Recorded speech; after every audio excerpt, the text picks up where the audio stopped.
तो देखो simple CaCO3 यदि बेटा आप हीट करोगे, ये रिएक्शन रिवर्सिबल होता है। यदि आप CaCO3 को हीट करो, ठीक है, और हीट यदि आप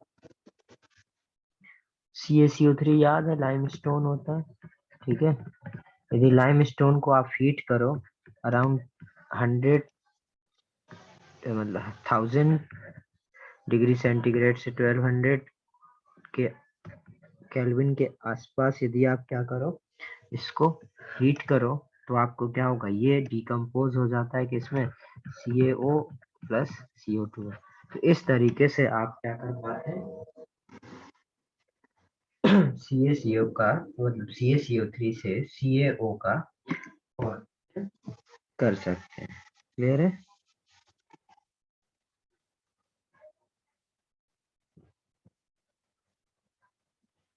नोट कर लो, इस तरीके से आप क्या कर सकते हैं, प्रिपरेशन कर सकते हैं।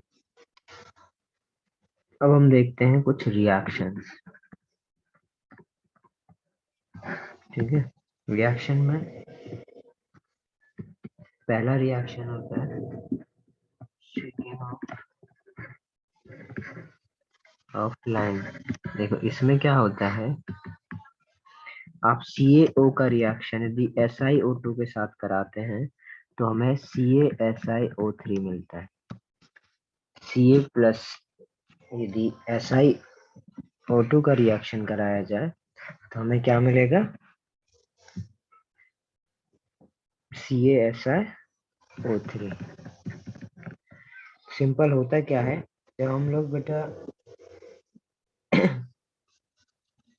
या हम लोग सिंपल ऐसे बोल सकते हैं, यदि चलो इससे पहले तो मैं ये बता दूं, यदि क्या करें हम लोग किसी भी कैल्शियम के कंपाउंड में लिमिटेड अमाउंट ऑफ वाटर यदि मिक्स करें तो वो क्या हो जाता है, उसको वाटर क्या करेगा, एब्जॉर्ब करेगा, और वाटर एब्जॉर्ब करके क्या बना लेता है, CaOH का होल ट्वाइस मतलब सिलेक्ट लाइम बना लेता है। सिलेक्ट लाइम बोलते हैं हम लोग।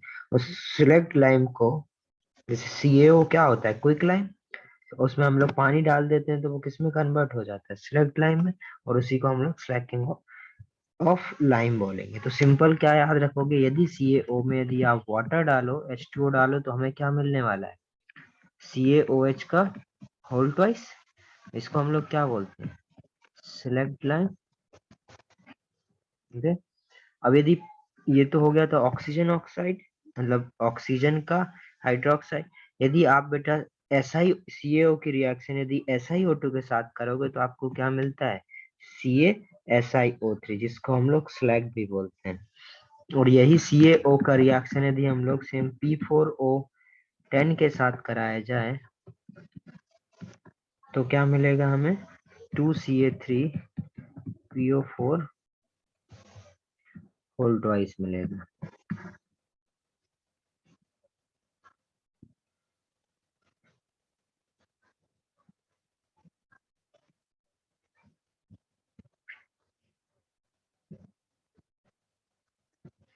आ गया समझ में इतना? Yes sir. इसके यूजेस की बात करी जाए तो इसके यूजेस क्या हो जाएंगे,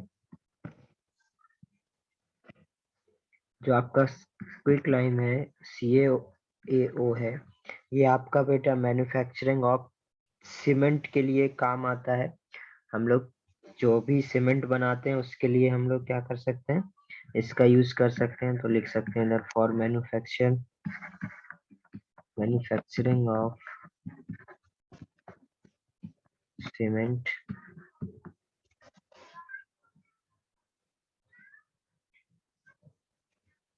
सोडियम कार्बोनेट बनाने के लिए यूज होता है। To manufacture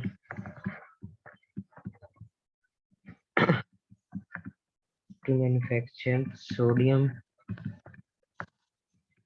carbonate from caustic soda.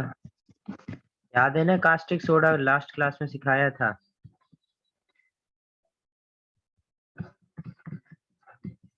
Yes purify sir. Purify sugar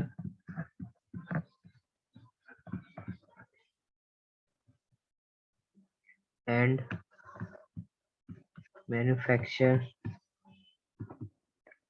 manufacture of dye stuff,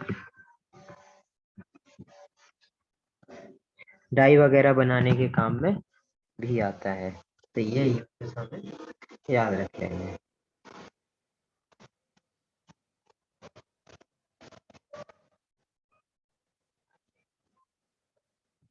note करो इसको। सर वो डाई के बाद में क्या लिखा? Dye stuff.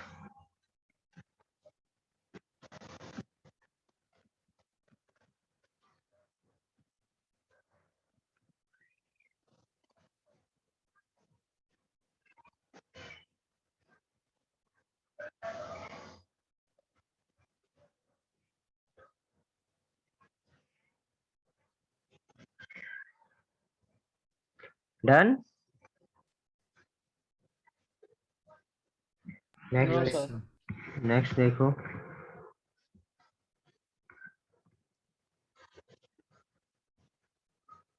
Calcium. Hello sir. हाँ बोलो। सर 1 मिनट लास्ट पे सो लीजिए ना।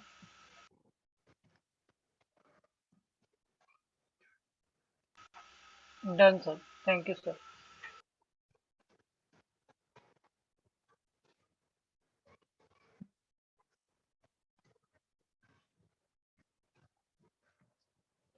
अब देखते हैं हम लोग next, calcium hydroxide.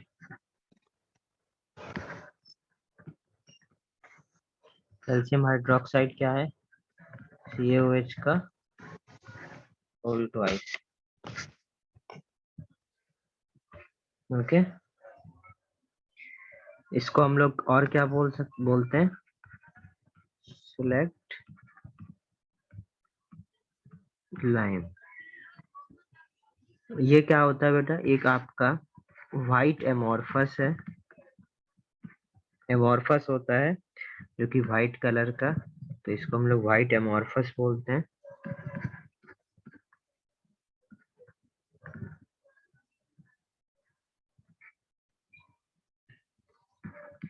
Sparingly soluble होता है, sparingly soluble in water, soluble in water,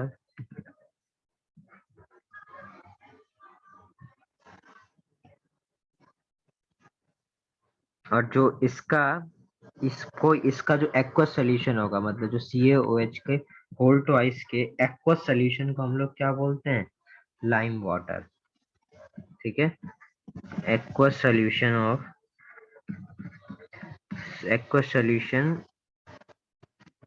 of CaOH के whole twice is called lime water।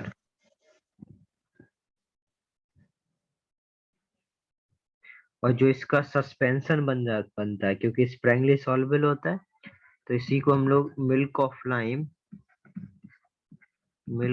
Lime भी बोलते हैं। किसके? इसके सस्पेंशन को। सस्पेंशन तो समझ में आता है सभी को क्या होता है? Yes sir. Suspension of CaOH का होल ट्वाइस इन H2O। तो मिल्क ऑफ लाइम में क्या हो सकता है? सस्पेंशन ऑफ CaOH का होल ट्वाइस इन H2O। आ गया ये चारों बात समझ में? तो ये बेटा इसके पहचानने के लिए इनको क्या बोलते हैं, कैसा दिखता है, वाटर में कितना सॉल्युबल होता है, कितना सॉल्युबल नहीं होता है, ये सारी चीजें ये सारी चीजें हमें पता होनी चाहिए। ओके, अब नेक्स्ट है, बेसिकली ये इंट्रोडक्शन है इतना आपके पास। अब हम लोग नेक्स्ट बात कर सकते हैं, या फिजिकल प्रॉपर्टीज भी बोल सकते हो इसको। नेक्स्ट बात करेंगे हम लोग क्या? प्रिपरेशन। कैसे इसका प्रिपरेशन करेंगे? तो प्रिपरेशन तो सिंपल है। CaO को क्या करो बेटा? H2O में डालो। अभी अभी हमने देखा था थोड़ी देर पहले, और हमें क्या मिल जाता है? CaOH का होल ट्वाइस। मतलब कोई क्लाइम को यदि आप वाटर में डालोगे तो आपको क्या मिलेगा? लाइम वाटर मिलेगा। Flag climb. इसको हम लोग सिलेक्ट लाइन भी बोलते हैं। ठीक है, ये पहला तरीका है। क्लियर है? और अब इसी में हम लोग ये इस तरीके से ये बन जाता है, इसी की यदि रिएक्शन कराया जाए तो कई बार बोला जाता है कि जो मिल्क जो आपका क्या होता है स्लेक्ट लाइम है, स्लेक्ट लाइम को यदि हम लोग CO2 में डालें तो वो मिल्की हो जाता है। इसका मतलब है CO3 बना लेता है, तो इसको हम लोग क्या बोलते हैं, मिल्की बोलते हैं, प्लस H2O। क्लियर है ये बात? यदि हम लोग दूसरा प्रिपरेशन का मेथड सीखें या और मतलब इसी की केमिकल रिएक्शन ही देख लें यदि, तो देखो क्या होगा।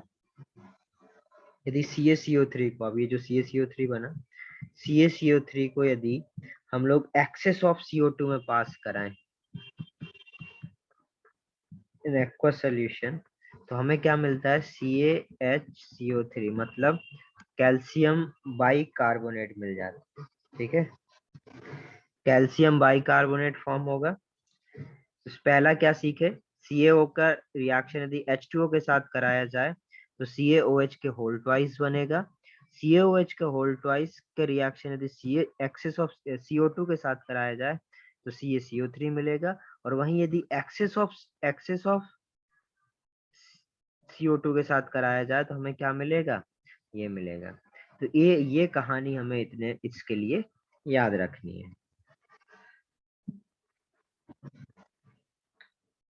ठीक है इतना? Yes sir. Yes sir. इतना नोट करो।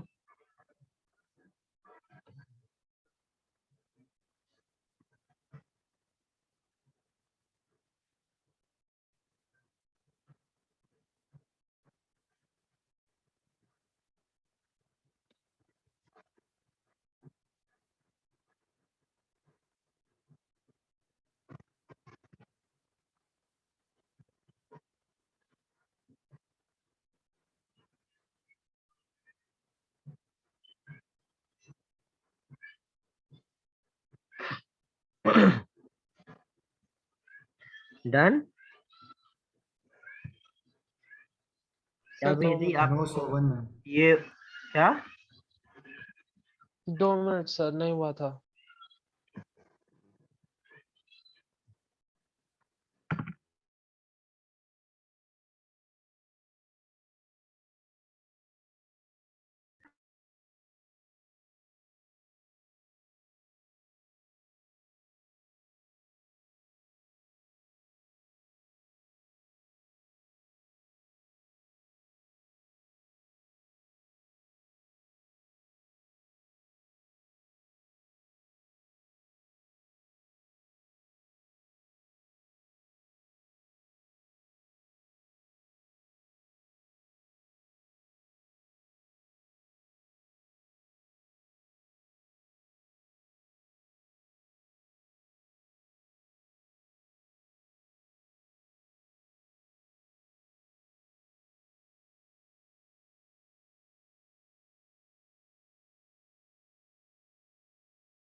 डन?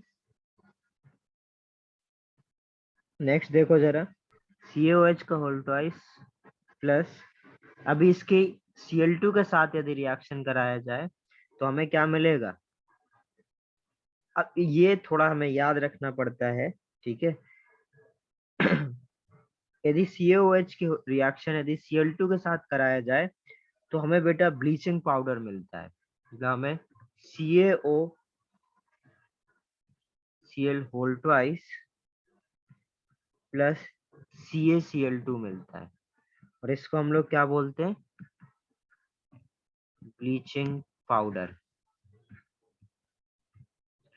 तो CaOH के होल ट्वाइस की रिएक्शन यदि हम लोग Cl2 के साथ कराते हैं तो हमें CaCl2 plus CaOCl whole twice plus 2H2O form होता है, और इसको हम लोग क्या बोलते हैं, ब्लीचिंग पाउडर। तो कई बार आपसे ब्लीचिंग पाउडर बनाने का मेथड पूछ लेगा तो आपको ये पता रहेगा। अब यदि यूजेस बोला जाए तो यूजेस क्या हो जाएगा?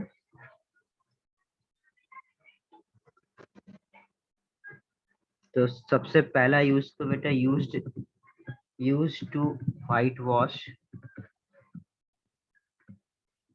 वॉश करने के लिए यूज करते हैं।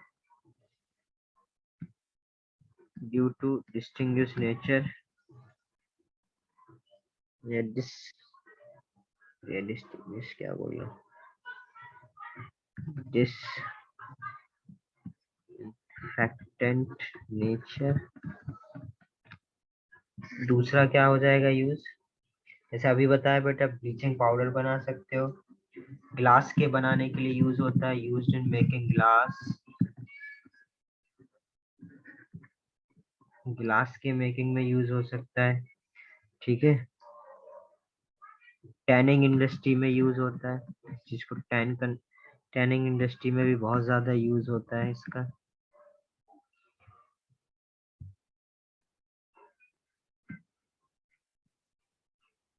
प्रिपरेशन ऑफ ब्लीचिंग,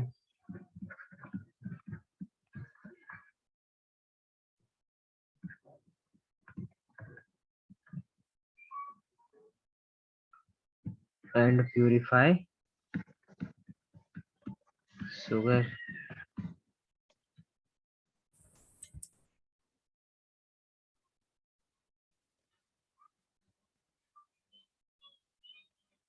तो ये इसके यूजेस हो जाते हैं।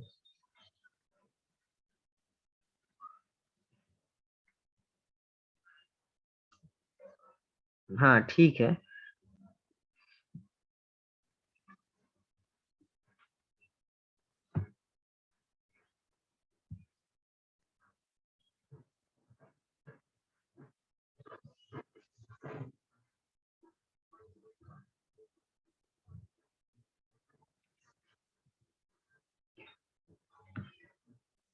तो अब हम लोग नेक्स्ट देखते हैं, थर्ड,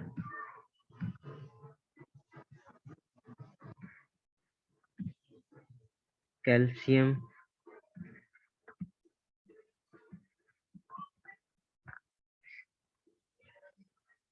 कार्बोनेट।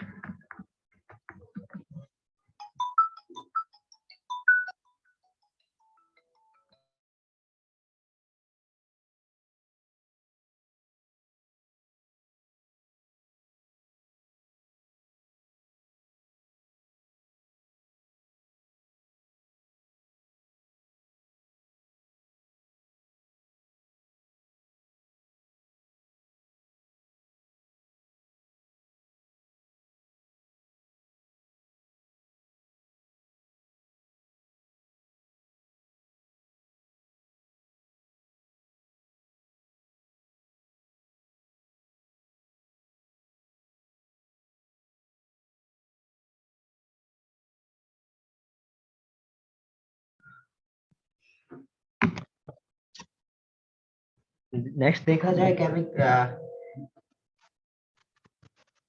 Calcium carbonate.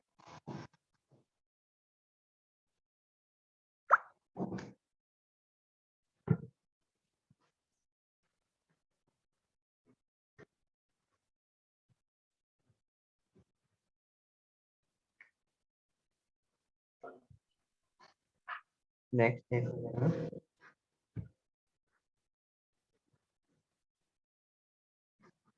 ये CO3।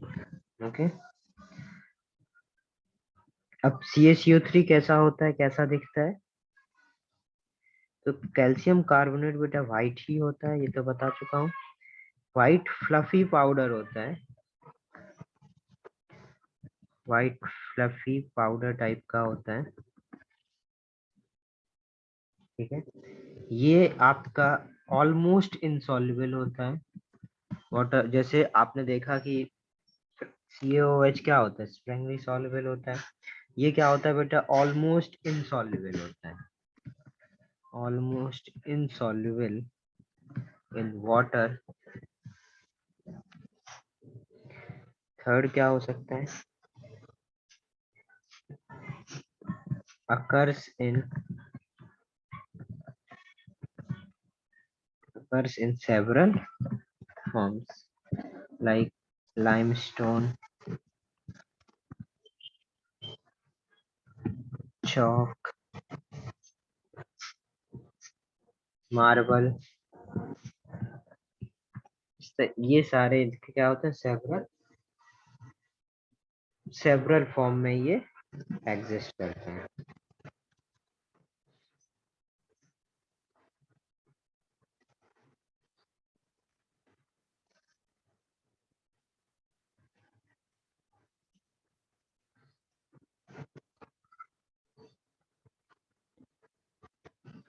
क्लियर है इतना?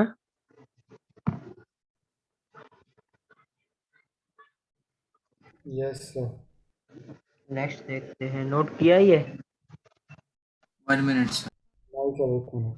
करो करो.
डन ये?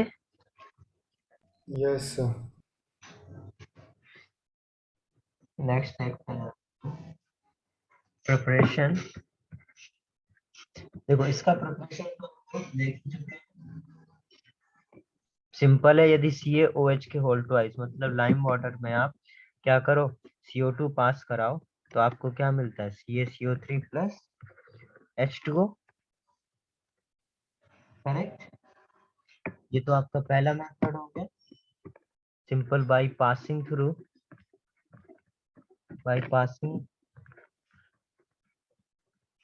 CO2 to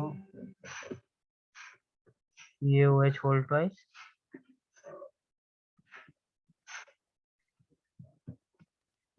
correct. ये पास कराए तो इस तरीके से बन जाएगा. ये पहला मेथड. दूसरा मेथड क्या हो सकता है? By addition of Na2CO3 to CaCl2. यदि बेटा CaCl2 की रिएक्शन आप Na2CO3 के साथ कराएं तो आपको क्या मिलेगा? CaCO3 plus 2NaCl.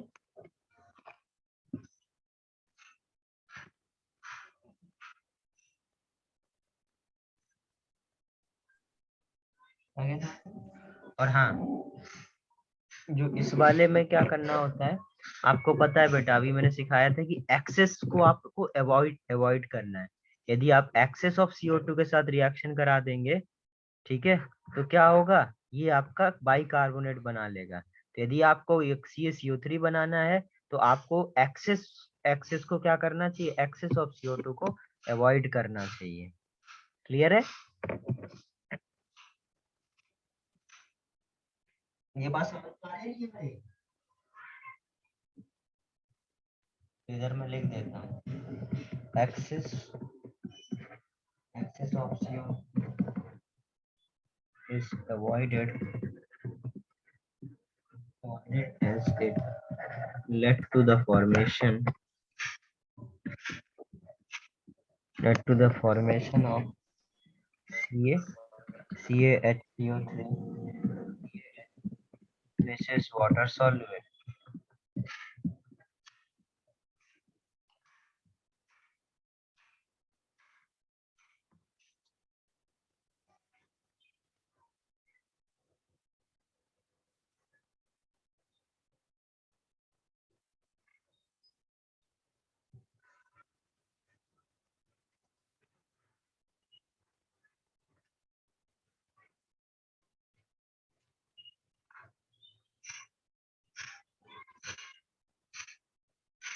ठीक है, ये आगे समझ में इतना। अब हम लोग कुछ रिएक्शन देख लेते हैं। जैसे यदि CaCO3 को आप हीट करो 1200 केल्विन पर, तो ये क्या हो जाता है, CaO प्लस CO2 में ब्रेक हो जाता है।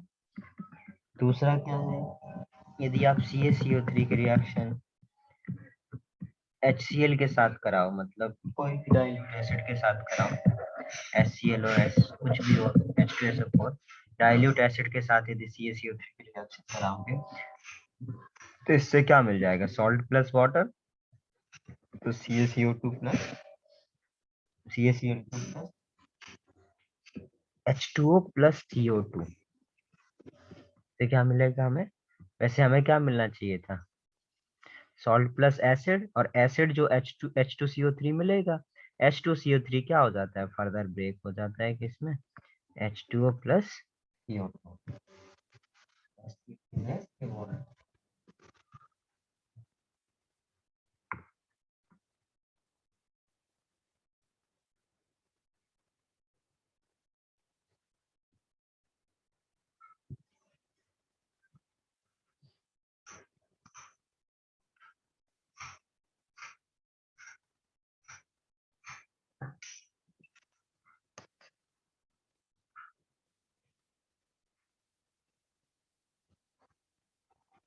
आगे समझ।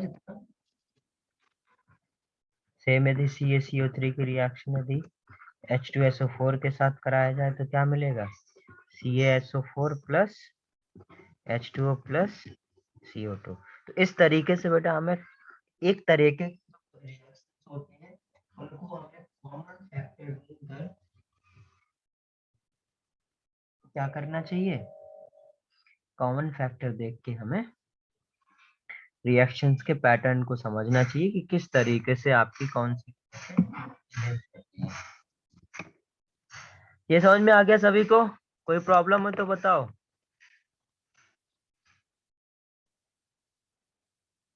बिल्कुल बेटा, CaCO3 डिकम्पोज हो जाता है आपका CaO प्लस CO2 में, डिकम्पोजिशन होता ही है।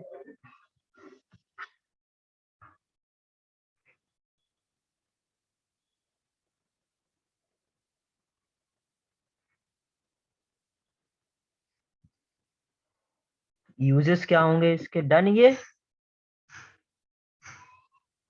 1 minute, sir. 8 minutes.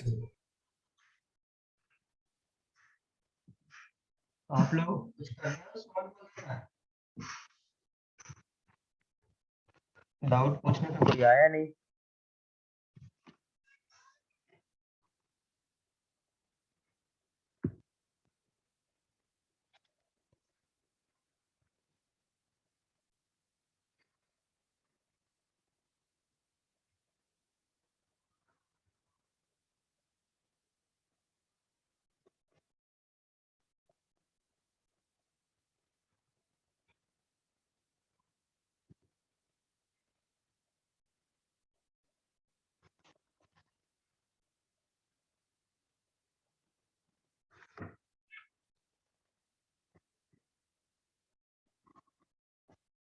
मयंक अभी आएगा।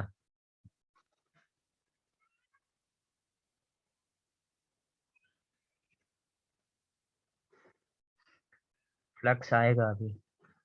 देखो CaCO3 को सिंपल डिकम्पोजिशन करके क्या होता है बेटा, CaO प्लस CO2 में ब्रेक हो जाता है यदि आप सिंपल डिकम्पोजिशन कराओ, पर थोड़ा सा टेम्परेचर हमें ज्यादा देना होता है, तो ये CaO प्लस CO2 बनाता है।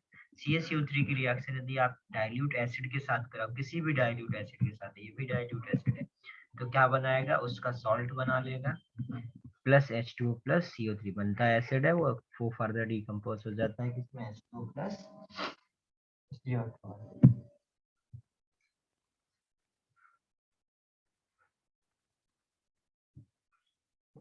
क्लियर सभी। अब देखते हैं uses. Uses first, used in building material, जो भी बिल्डिंग वगैरह का जो फॉर्म बनती है उस में यूज होता है ये एज मार्बल, ये आप सबको पता है। और in quick line, quick line बनाने के लिए यूज होता है, ये आपने देखा था क्विक लाइन के प्रिपरेशन में, हमने डिकम्पोजिशन कराया था, बहुत बार देख चुके हैं टाइप किया था।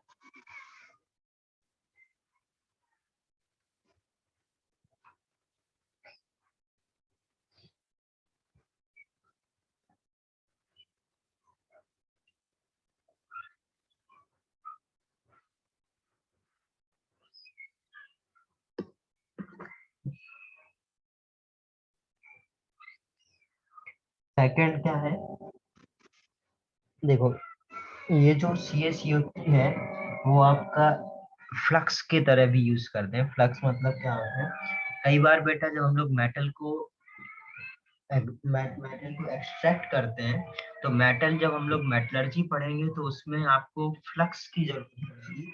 मतलब क्या होता है क्या बेटा, कि किसी भी मेटल को यदि आप हीट कर रहे हो तो उस हीट को एब्जॉर्ब करने के लिए, क्योंकि पता है बहुत बहुत ज्यादा हम लोग हीट यूज कर रहे होते हैं, बहुत सारा हीट यदि यूज कर रहे होते हैं, तो जिस जिस हम लोग फर्नेस में यूज कर रहे हो बेटा उतना हीट झेल पा रही है या नहीं झेल पा रही है, उसके लिए हम लोग उस हीट को कंट्रोल करने के लिए MgCO3 के साथ CO3 भी यूज करते हैं, जिससे जो कि क्या करता है उस हीट को हीट को क्या बोलेंगे, हीट को कंट्रोल करने के काम आता है।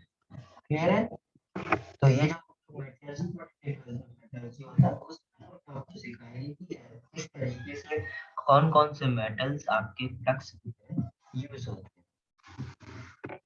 तो नेक्स्ट है along with MgCO3 used as flask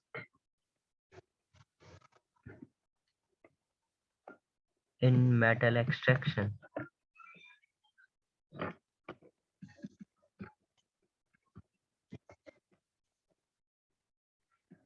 third use है इसका specially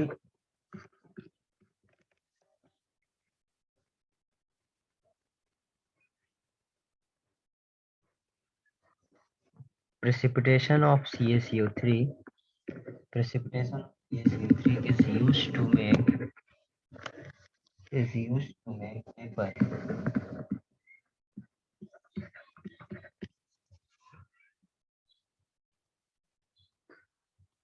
And also use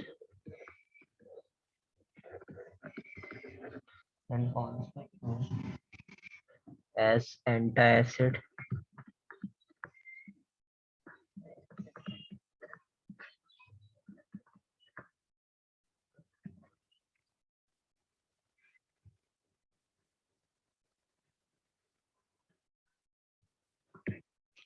filler in cosmetics.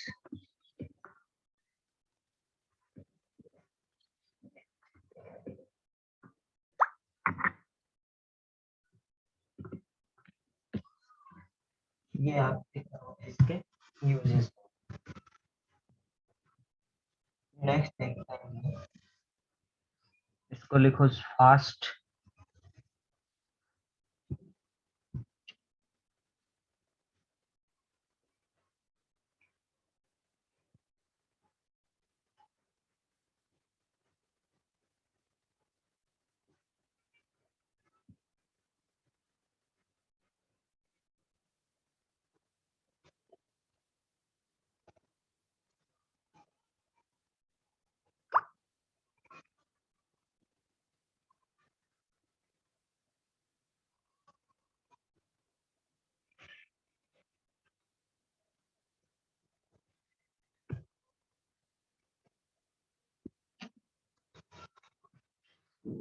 Done. ये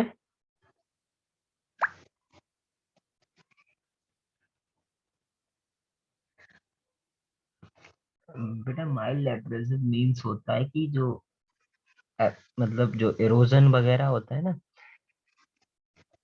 वो जैसे कहीं पर भी इरोड हो रहा होता है तो उसको रोकने के लिए हम लोग इसको यूज कर लेते हैं।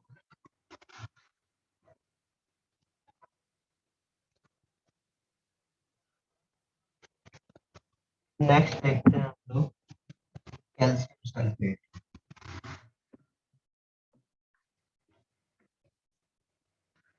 नेक्स्ट है आपका नेक्स्ट कैल्शियम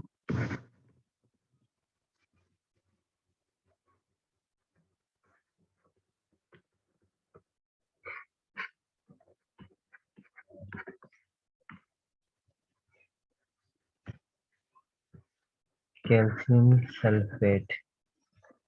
ये देखो लास्ट पेज।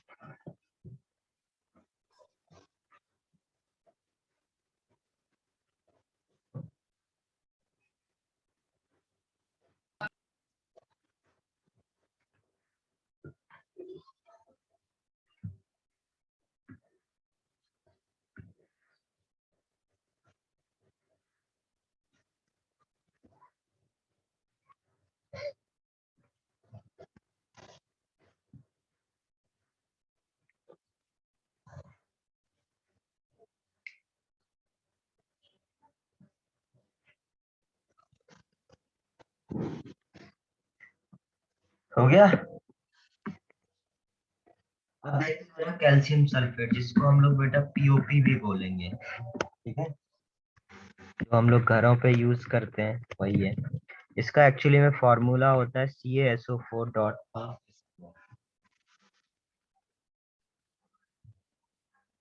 ठीक है, ये क्या होता है, ये इसकी बेटा सेटिंग प्रॉपर्टी होती है। जैसे आपने देखा होगा बेटा, जो पीओपी होता है उसको आप वाटर के साथ कहीं भी सेट कर देते हैं और वहां पर वो हमेशा क्या होता है कि बहुत ज्यादा हार्ड हो जाता है।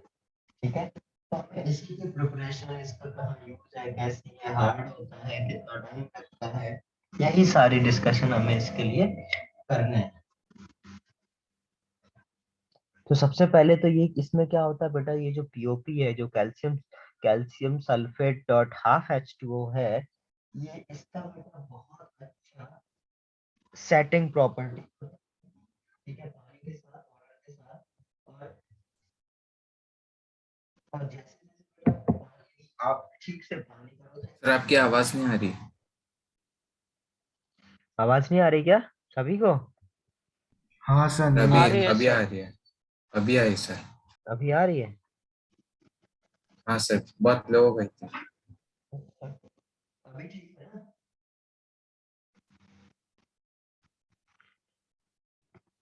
अभी ठीक है? सर कम अब है लो हो अभी गई भी। सर। पहले आप बोल रहे थे तब ठीक आ रही थी। अभी अभी भी? सर अभी अब ठीक ठीक है। है। अच्छा, अब ठीक है ना? चलो, प्रॉब्लम तो बताना। तो जो पीओपी है आपका calcium sulphate dot half H2O है, इसमें क्या होता है बेटा, रिमार्केबल सेटिंग प्रॉपर्टी। सबसे बड़ा चीज तो यही है कि क्या होता है बेटा, सेटिंग प्रॉपर्टी होती है वाटर के साथ।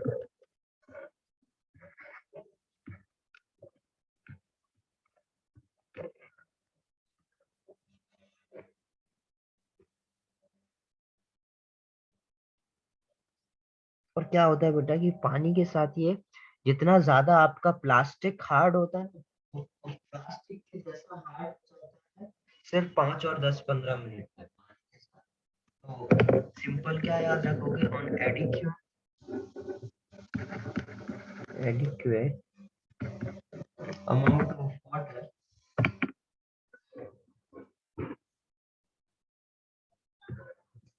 when water mixing gets into plastic mass,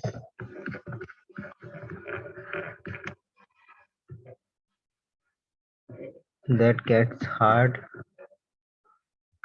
solid in 5 to 15 minutes.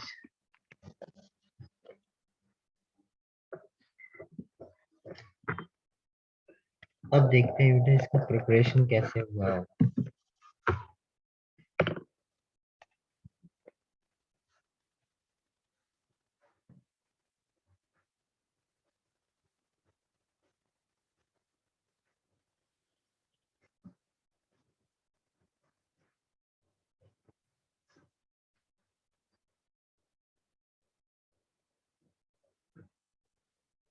देखो अब इसका फॉर्मूला देख रहे हो बेटा, ये क्या है, हाइड्रेट है, वो भी हेमी हाइड्रेट है, मतलब इसमें हाफ हाइड्रेट है, इसका मतलब हेमी हाइड्रेट। और हेमी हाइड्रेट बनाने के लिए hemi hydrate of CaSO4 obtained when gypsum, मतलब जो हम लोग बेटा CaSO4.2H2O, मतलब जिप्सम का जब हम हीटिंग करते हैं, ठीक है, उससे हमें ये ऑब्टेन होता है, इज हीटेड टू 393 केल्विन तक।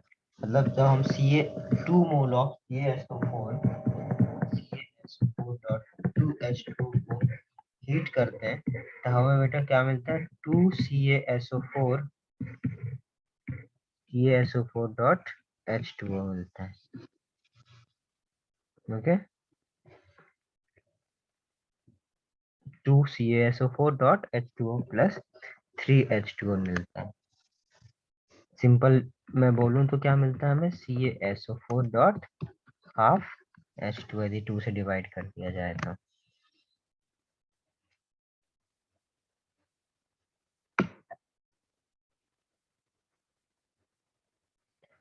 इसमें क्या कर रहे हैं हम लोग, इतने इतने 393 केल्विन तक यदि हीट करेंगे जिप्सम को तो हमें क्या मिलेगा,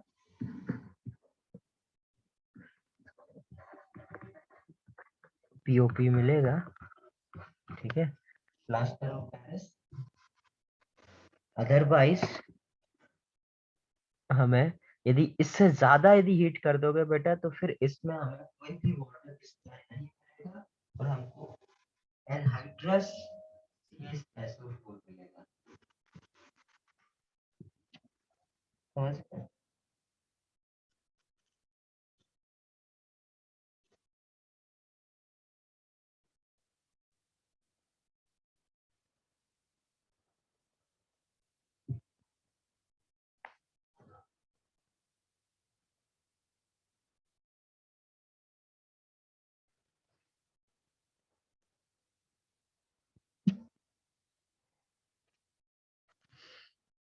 आया क्या समझ में, कैसे प्लास्टर ऑफ पेरिस का हम लोग प्रिपरेशन करेंगे, कैसे हम लोग हेमीहाइड्रेट कैल्शियम सल्फेट का प्रिपरेशन करेंगे, कैसे हमारा बनेगा, कितना हमें टेम्परेचर लेना पड़ेगा, किस ये सारी बातें।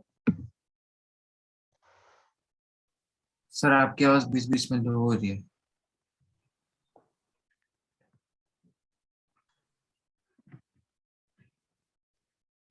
अभी ठीक आ रही क्या?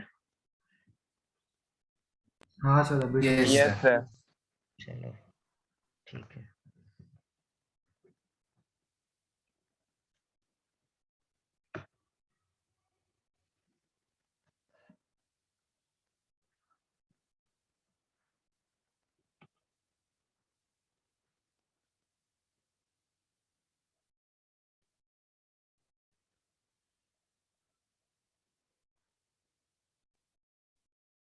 डन ये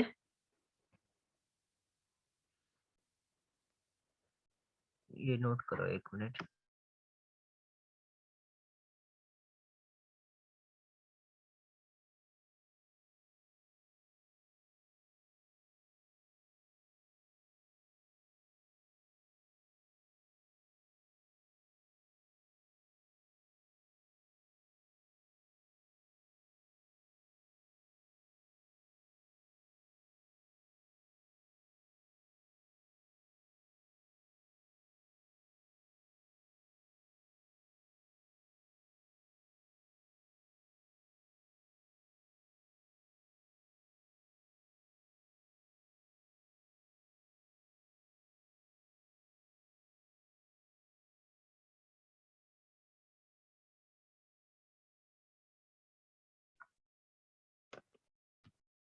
क्लियर है इतना?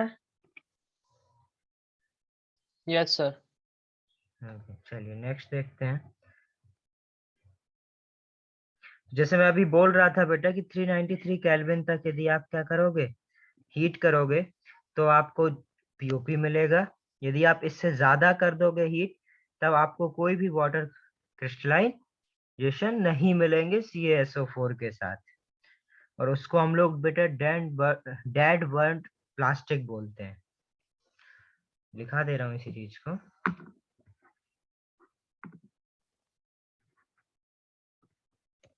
Above 393 Kelvin, no water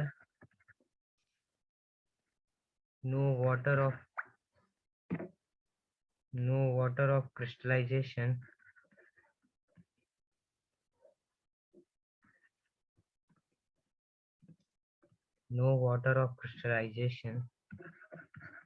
left, and anhydrous CaSO4 is formed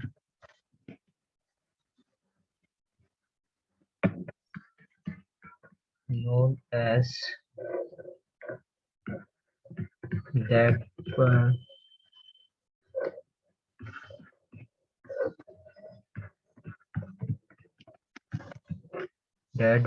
plastics.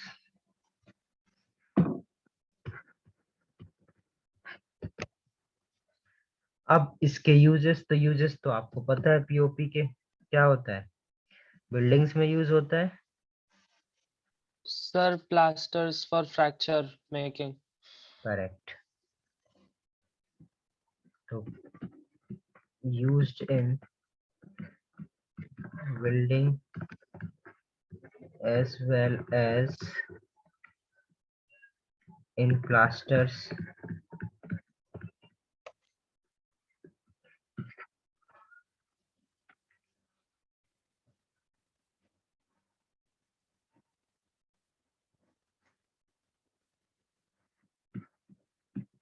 used to replace body parts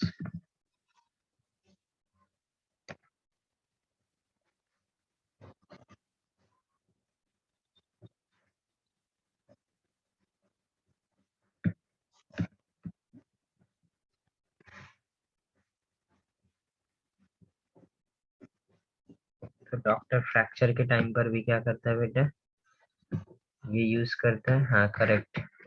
statue वगैरह बनाने के भी काम आता है। ठीक है। डेंटिस्ट भी बेटा यूज करते हैं। यूज्ड इन टोपी साइडल्स बनाने में भी यूज होता है सर।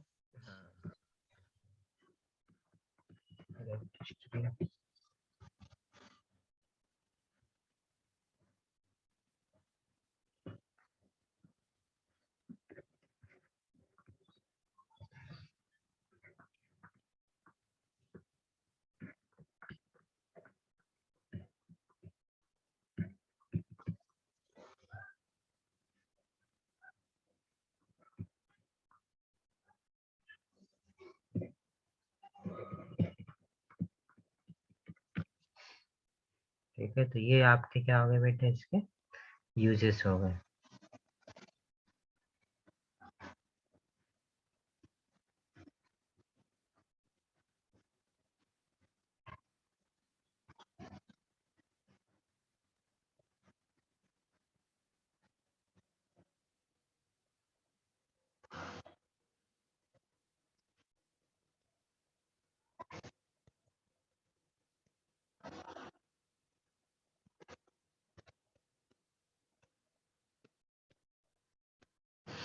डन ये। 1 minute.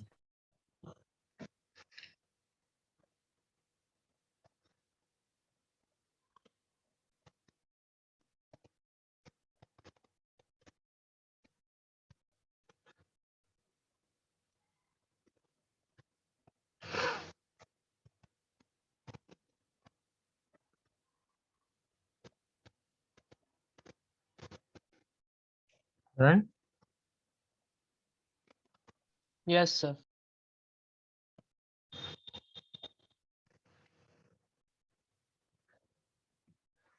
अब देखते हैं जरा हम लोग।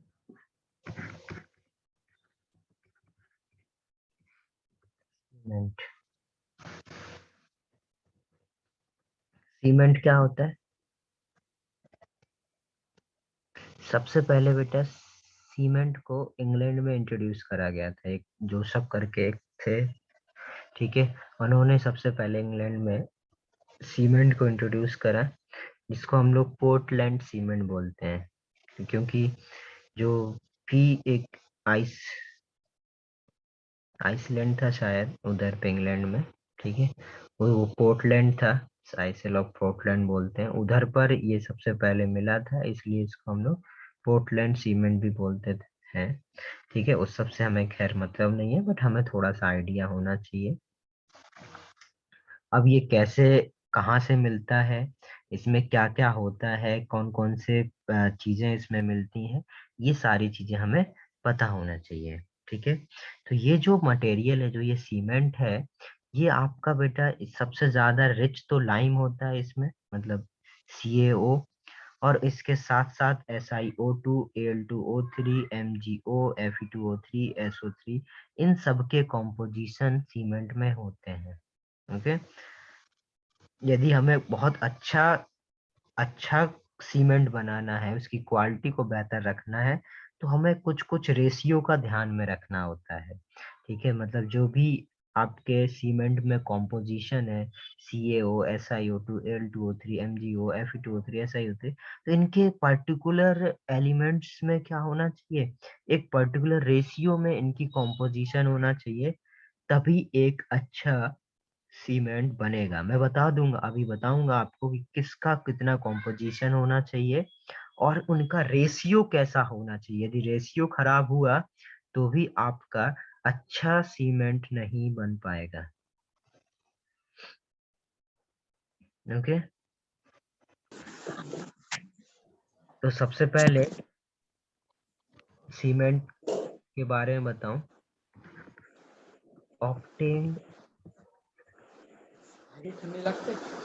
ऑब्टेन्ड बाय, माइक ऑन है किसी का?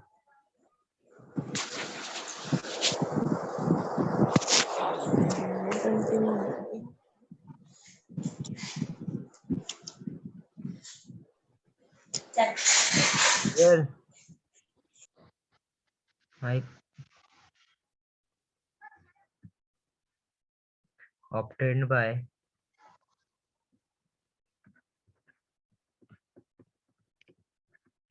by material rich in lime, CaO with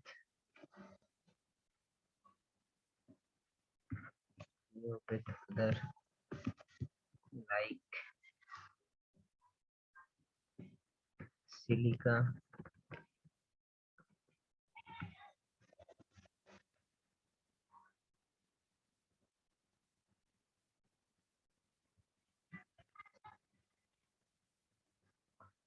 obtained by material rich in lime, CaO with other like silica, along with oxides of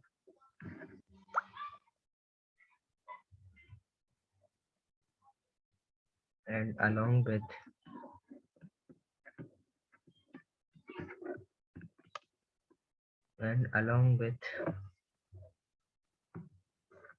oxides of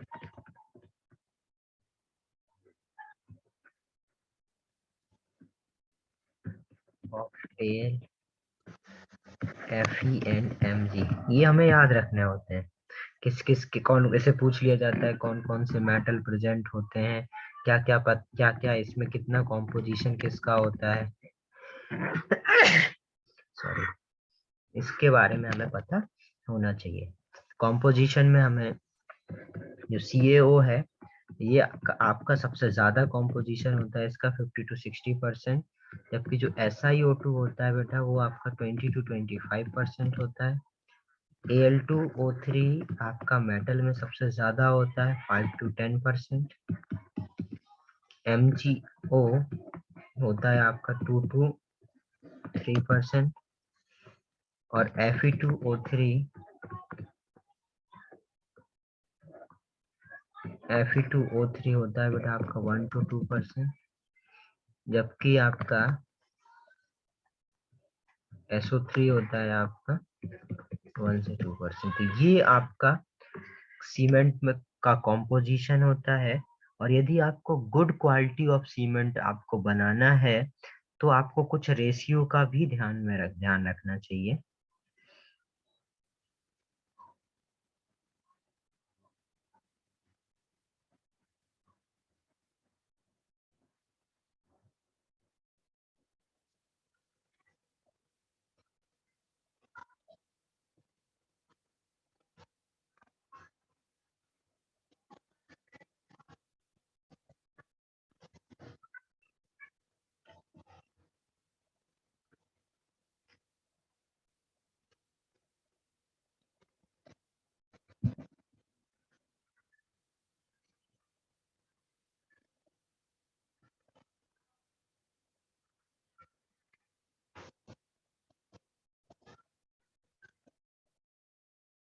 done ये?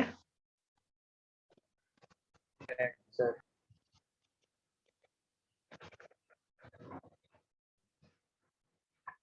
1 minute, sir.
नेक्स्ट देखो जरा, जो मैं अभी बोल रहा था, for good quality cement,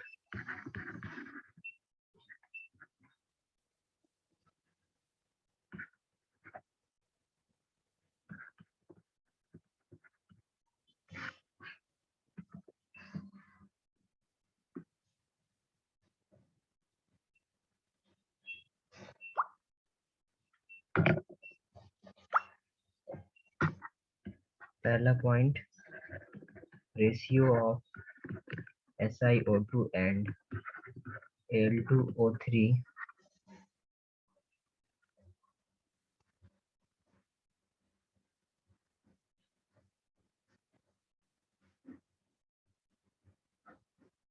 between 2.5 to 4.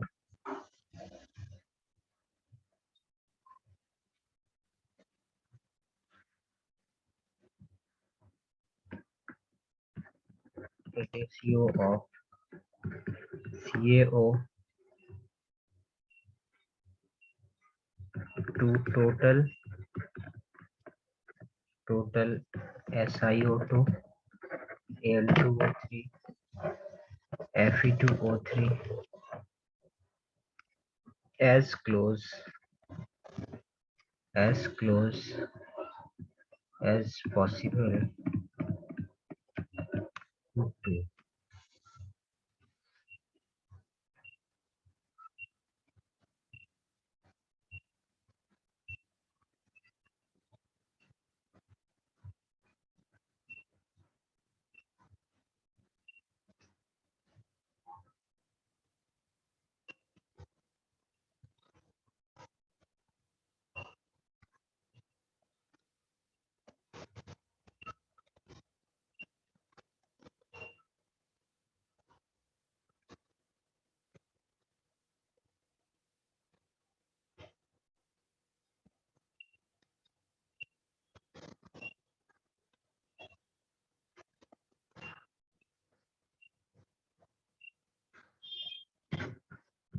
अब देखते हैं हम लोग प्रिपरेशन में क्या। सबसे पहले तो बेटा हमारे पास रॉ मटेरियल होने चाहिए जो कि लाइमस्टोन या क्ले होगा, ओके, जिससे हम लोग क्या कर लेंगे, इसका प्रिपरेशन करेंगे। तो सबसे पहले हमारे पास रॉ मटेरियल क्या होने चाहिए, लाइमस्टोन एंड क्ले। अब इसको आपको क्या करना है, स्ट्रांगली हीट करना है। इसको यदि आप स्ट्रांगली हीट करोगे तो क्या होगा, सीमेंट क्लिंकर बनेगा। इसको हम लोग जो मिलेगा उसको हम लोग सीमेंट क्लिंकर बोलेंगे, ठीक है। फिर इसमें हमें क्या करना पड़ेगा, इसमें हम लोग मिक्स कर देते हैं जिप्सम, ठीक है, mixed with 2 to 3% by weight with gypsum।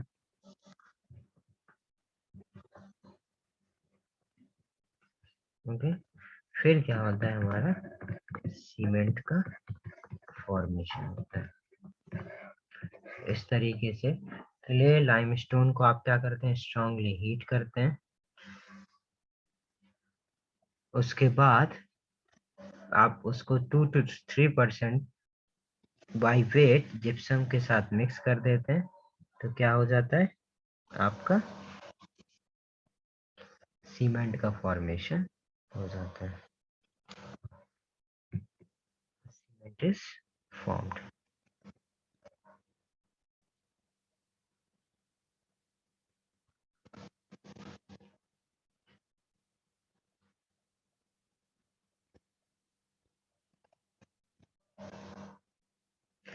अब ऐसा पूछा जाता है बेटा कि जिप्सम को मिलाने की क्या जरूरत है, तो जिप्सम बेटा हम लोग इसलिए मिलाते हैं जिससे क्या हो जाए बेटा, वो आपका जो सीमेंट हो जाए, जैसे सीमेंट हम लोग यूज क्यों करते हैं, क्योंकि हार्ड हो जाए और हम लोग धीरे धीरे सेट हो जाए, तो उसको हार्ड करने के लिए हम लोग क्या करते हैं, जिप्सम का यूज करते हैं।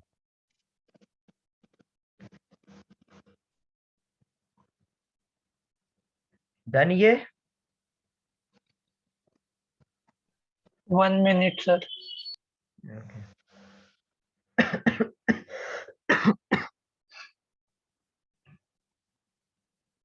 सर एक बार फिर से बताओ ना, जिप्सम क्यों यूज होता है?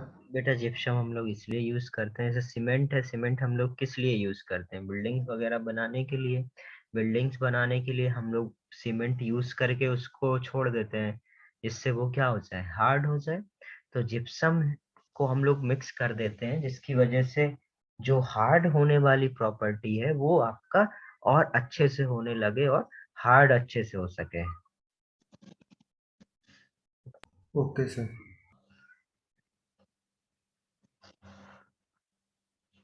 Done.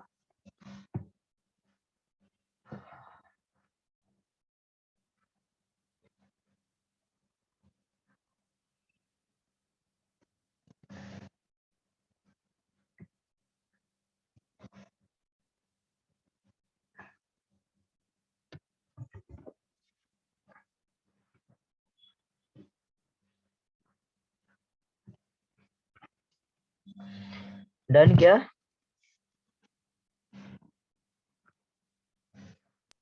Yes Yes. Sir. Okay, next देखते हैं जरा।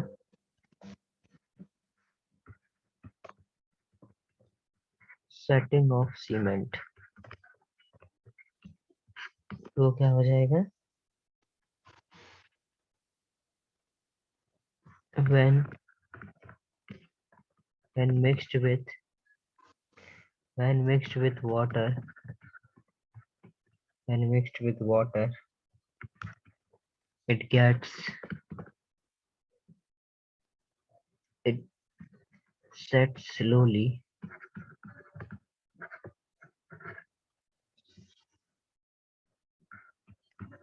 and gets harder।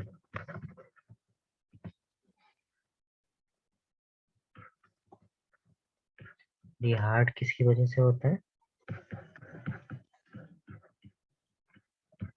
Purpose of mixing gypsum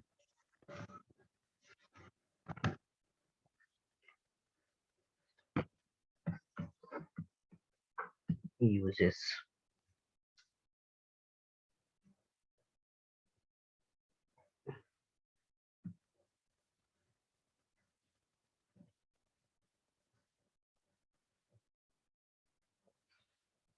देखो बेटा, पीओपी बेटा एक आपका जो पीओपी है, वो पीओपी ऑलरेडी आपका बेटा हार्डन पार्ट है। हार्ड होने के बाद जो बनता है वो आपका एक्चुअली में पीओपी है, जो कि जिप्सम से ही बनता है। अब जो चीज आप जिप्सम से बना रहे हो तो डायरेक्ट जिप्सम यूज कर लो ना, पर फालतू में पैसा क्यों खर्च करोगे? पहले आप जिप्सम से पीओपी बनाओ, फिर पीओपी को यूज करो। डबल खर्चा। जब जिप्सम को मिक्स करके आप उसको हार्डन कर सकते हो, तो फिर आप पीओपी बनाने के लिए जितना भी पैसा खर्च होने वाला है, वो तो बचाने की कोशिश ही करोगे ना। इसलिए हम लोग यूज नहीं करते हैं। वो एक फॉर्म है बेसिकली।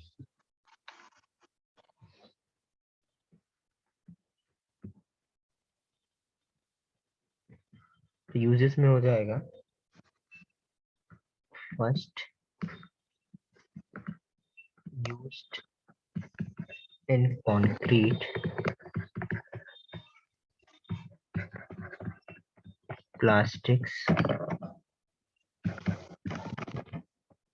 bridge constructions,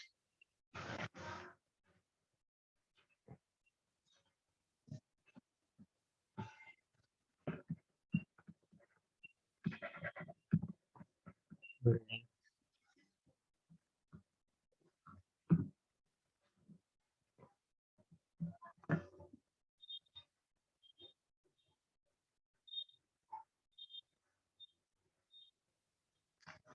इधर ये इस तरीके से आपका बेटा एस ब्लॉक कंप्लीट होगा। अब आप एस ब्लॉक तो सभी का काम है बेटा, एक बार तो एनसीईआरटी के जितने भी क्वेश्चंस हैं, एनसीईआरटी में जो एस ब्लॉक में क्वेश्चंस दे रखे हैं, आप उनको करो।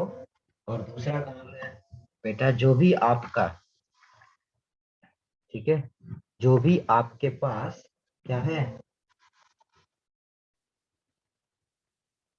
मॉड्यूल है, उसके क्वेश्चंस बेटा लगाने शुरू करो।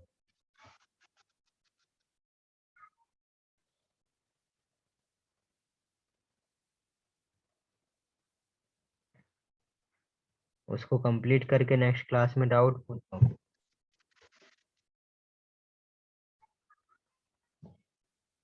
सभी को कंप्लीट करना है, और हो सके तो बेटा एक बार रीड करो। यदि रीड करोगे तो ज्यादा अच्छा रहेगा। ठीक है, बुकलेट से भी आप रीड कर सकते हो एक बार, एनसीईआरटी एक बार रीड कर लो, और क्वेश्चंस लगाओ। क्वेश्चंस लगाओगे तो ज्यादा फायदा होगा। क्लियर है सभी को? इतना नोट किया? Yes sir. अब हम लोग देखते हैं पी ब्लॉक, जो आपका लास्ट चैप्टर है, inorganic. Hello, sir. Please can you show the last page? तो बेटा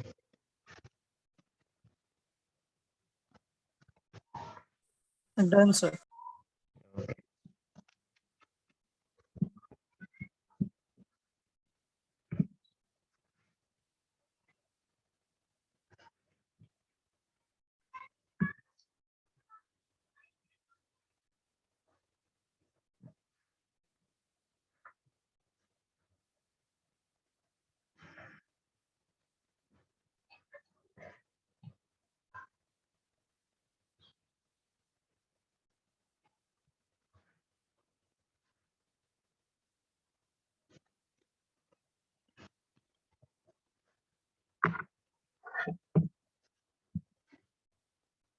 एस ब्लॉक का सबके पास बुकलेट है क्या?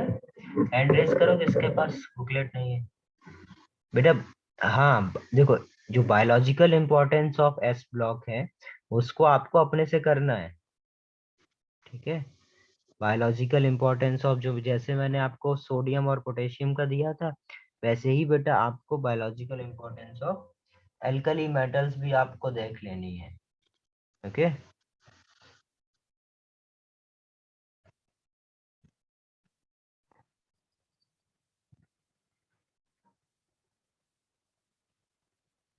अब देखो जरा, पी ब्लॉक में हम लोग शुरू करते हैं।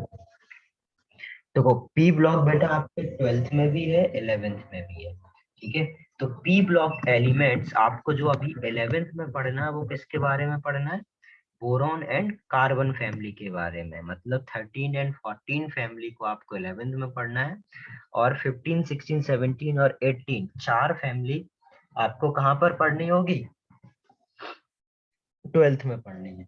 ठीक है, तो इसमें पी ब्लॉक में बोरॉन एंड कार्बन फैमिली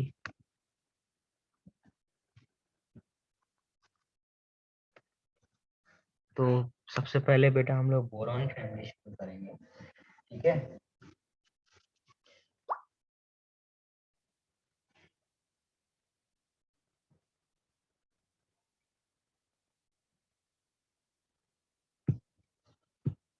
तो बोरॉन फैमिली में देखो सबसे पहले तो आपको मैं बेसिक बता दूं, जो पी ब्लॉक है उसमें 13 से लेकर 18 तक के ग्रुप्स होते हैं, करेक्ट, इनको हम लोग पी ब्लॉक बोलते हैं। और पी ब्लॉक में बेटा आपका क्या मेटल्स भी होते हैं, नॉन मेटल्स भी होते हैं और मेटलॉइड्स भी होते हैं।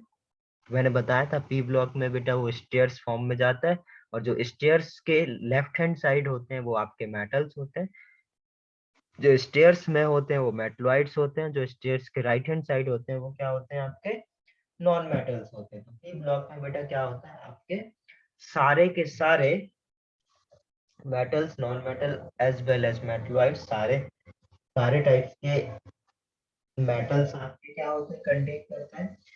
पी ब्लॉक के जो एलिमेंट्स हैं उनका जनरल इलेक्ट्रॉनिक कॉन्फ़िगरेशन की यदि हम लोग बात करें, ठीक है, तो सबसे पहले यदि हम लोग पी ब्लॉक का जनरल इलेक्ट्रॉनिक कॉन्फ़िगरेशन की बात करें तो वो क्या होगा, NS2 NP126। तो NP1 भी हो सकता है, 2 भी हो सकता है, 3 भी, 4 भी, 5 भी, 6। ये आपका क्या होगा, पी ब्लॉक एलिमेंट के general electronic configuration. Oxidation number वगैरह तो आपको पता है किसका कितना ऑक्सीडेशन नंबर होता है, कौन कौन से ऑक्सीडेशन नंबर उनके सबसे ज्यादा स्टेबल होते हैं, इसके बारे में भी हम लोग थोड़ा बहुत बात करेंगे, बट अभी हम लोग थोड़ा सा बेसिक बेसिक नॉलेज लेने की कोशिश कर रहे हैं। तो जो भी बेटा आपके जो पी ब्लॉक के एलिमेंट्स हैं, ठीक है, उनका जो फर्स्ट मेंबर होता है उस नाम से उसके ग्रुप को रिप्रेजेंट करा जाता है। जैसे बोरॉन फैमिली, बोरॉन फैमिली क्या है बेटा, 13th ग्रुप का फर्स्ट एलिमेंट बोरॉन है, इसलिए इस उस पूरे ग्रुप को हम किससे बात कर रहे हैं, बोरॉन फैमिली बोलते हैं। नॉर्मली कार्बन को क्या है, कार्बन फैमिली बोलते हैं। तो जो first member of each group from 13 to 17 of the p block elements differ in many respects from the other members। ऐसा भी हो सकता है बेटा कि आपका जो बोरॉन है वो आपका एल्यूमिनियम से डिफर कर रहा है, और बहुत सारे एस्पेक्ट्स में क्या करता है बेटा, आपका डिफर भी करेगा।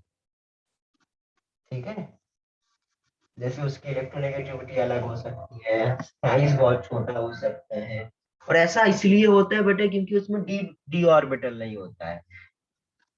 तो डी ऑर्बिटल ना होने की वजह से साइज बहुत छोटा होता है, इलेक्ट्रोनेगेटिविटी बहुत ज्यादा होती है। तो ये हमें पहली बात तो याद रखनी है। जैसे हम लोग ने एस ब्लॉक में भी देखा था, जो लिथियम था बेटा वो आपका अपने पूरे ग्रुप में से सबसे डिफरेंट था, क्योंकि उसकी हाई आयनाइजेशन एनर्जी थी, साइज बहुत छोटा था, एब्सेंट ऑफ डी ऑर्बिटल था, करेक्ट। तो वैसे ही क्या होता है बेटा, पी ब्लॉक का जो फर्स्ट एलिमेंट होता है हर एक ग्रुप का, उसकी प्रॉपर्टीज अपने जो बाकी जो ग्रुप मेंबर्स हैं उनसे बहुत ज्यादा डिफरेंट होती है। ये बात समझ में? बोलो।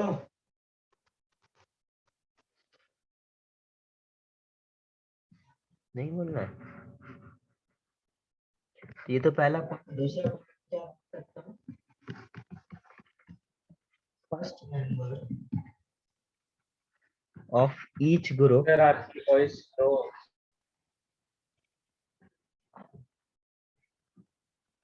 क्या सुनाई नहीं दिया क्या लास्ट वाला? सर आवाज कट सर गया पूरा था। लैग हो रहा था, स्क्रीन भी लैग हुआ। क्या आवाज आपकी आवाज बीच बीच में कम हो जाती है। अच्छा, अभी ठीक है? Yes, sir. तो मैं क्या बोल रहा था, जो आपका पी ब्लॉक है, पी ब्लॉक में बेटा टोटल 6। स्क्रीन में लैग हो रहा है। अरे मैं कुछ लिख ही नहीं रहा हूँ। नहीं इसका मतलब इससे पहले भी लैग हो रहा था, तो जब आप लिख रहे थे ठीक से इतना दिखा नहीं। अभी बेटा मैंने कुछ लिखा नहीं है, ठीक है। यदि लैग हो तो बताना। हाँ, तो मैं क्या बोल रहा था, जो पी ब्लॉक एलिमेंट्स हैं उसका जो जनरल सबसे, जो हर एक ग्रुप का बेटा जो फर्स्ट एलिमेंट होता है, first member of element in each group, from 13 to 17 group, उसकी प्रॉपर्टीज बेटा जो रेस्ट ऑफ द एलिमेंट्स होते हैं उनसे डिफरेंट होती है। और डिफरेंट होने का रीजन होता है बेटा, क्योंकि बेटा उसमें आपका डी ब्लॉक नहीं होता है, ठीक है। क्या नहीं होता है? डी ब्लॉक नहीं होता है।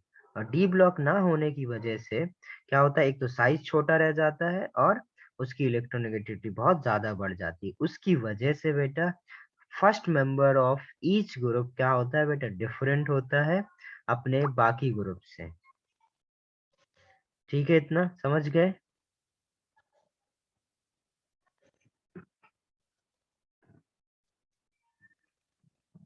तो इधर हम लोग बोल सकते हैं first member of a group,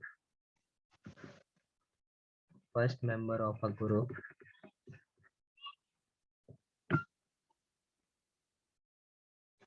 of each group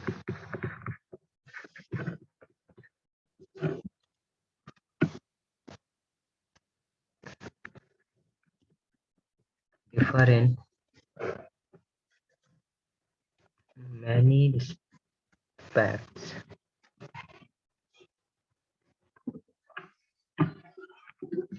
from other members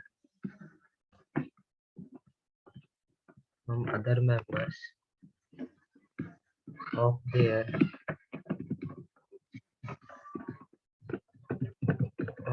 respective groups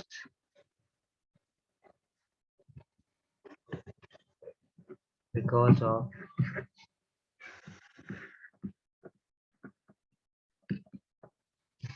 small size, high electronegativity,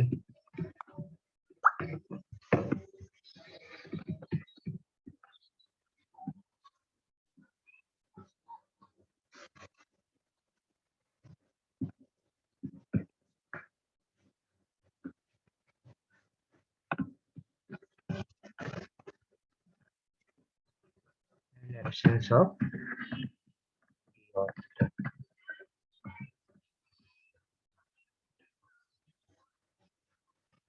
clear है ये? और क्या होता है बेटा, जो आपके फर्स्ट मेंबर होते हैं ग्रुप के, उनकी डबल बॉन्ड बनाने की भी एबिलिटी होती है। जैसे कार्बन तो हमें पता है बेटा डबल का ट्रिपल बॉन्ड बना लेता है, और कार्बन के ग्रुप के बाकी सारे मेंबर डबल बॉन्ड और ट्रिपल बॉन्ड नहीं बना पाते। जैसे फास्फोरस है, वो फास्फोरस खुद खुद फास्फोरस के साथ डबल बॉन्ड नहीं बना पाता है। जबकि जो फर्स्ट मेंबर होते हैं हर एक ग्रुप के, जो फर्स्ट मेंबर, जैसे नाइट्रोजन है तो नाइट्रोजन ट्रिपल बॉन्ड बनाएगा, फास्फोरस नहीं। कार्बन बना लेता है बट सिलिकॉन नहीं बना पाता है। तो जितने भी आपके बेटा फर्स्ट मेंबर ऑफ ग्रुप है उनमें भी क्या होता है बेटा, पाई पाई मल्टीपल बॉन्ड बनाने की एबिलिटी अच्छी होती है। जबकि जो भी सेकंड रो के एलिमेंट्स हैं उनकी ये प्रॉपर्टी नहीं होती है। ये बात समझ में आ गया? तो थर्ड हम लोग बोल सकते हैं first member of each group, first member of each group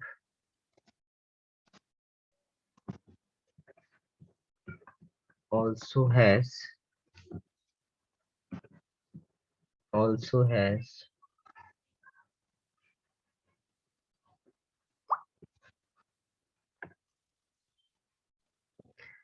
first member of each group also has greater ability।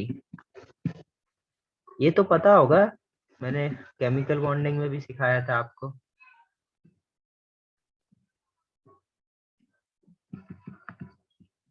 To form pi pi multiple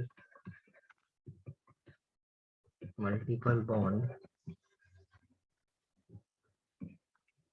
to itself. ठीक है, जैसे कार्बन बेटा ट्रिपल बॉन्ड बना लेता है, नाइट्रोजन आपका ट्रिपल बॉन्ड बना लेता है, ठीक है, ऑक्सीजन आपका डबल बॉन्ड बना लेता है, okay. And two element of second group या second row, element of second row, बस जो करते हैं बेटा सेकंड रो के ही करते हैं। And to the element of second itself भी कर लेते हैं, या बेटा किसी जैसे कार्बन ऑक्सीजन के साथ कंबाइन हो सकता है, ठीक है, कार्बन नाइट्रोजन के साथ कंबाइन हो सकता है, नाइट्रोजन ऑक्सीजन के साथ कंबाइन हो सकता है। तो इस तरीके से वो खुद एलिमेंट्स के बीच में भी बॉन्ड बना लेते हैं, और सेकंड ग्रुप के जो सेकंड रो के जो एलिमेंट्स हैं उनके साथ भी ये एलिमेंट आपस में क्या कर लेते हैं, बॉन्ड का फॉर्मेशन कर लेते हैं।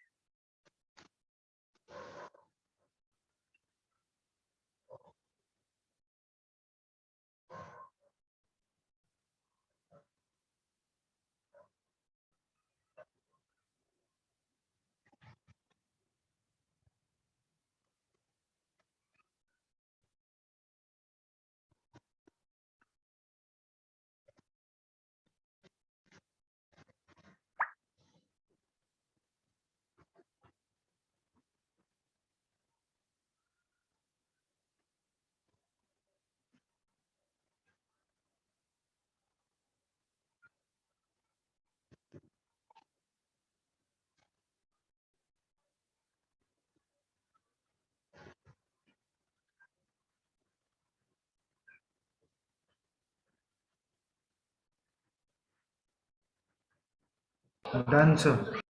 डन। चलिए अब हम लोग देखते हैं नेक्स्ट। 1 minute sir.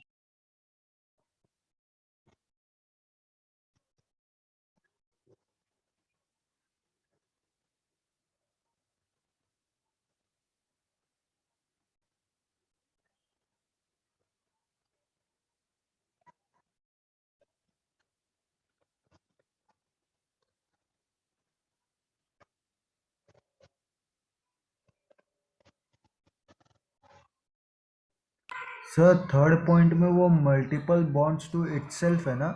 हाँ, to itself.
Done sir. Okay,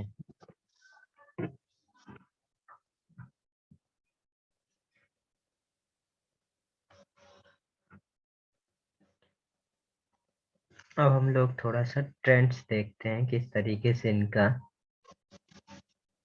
कैसा क्या है।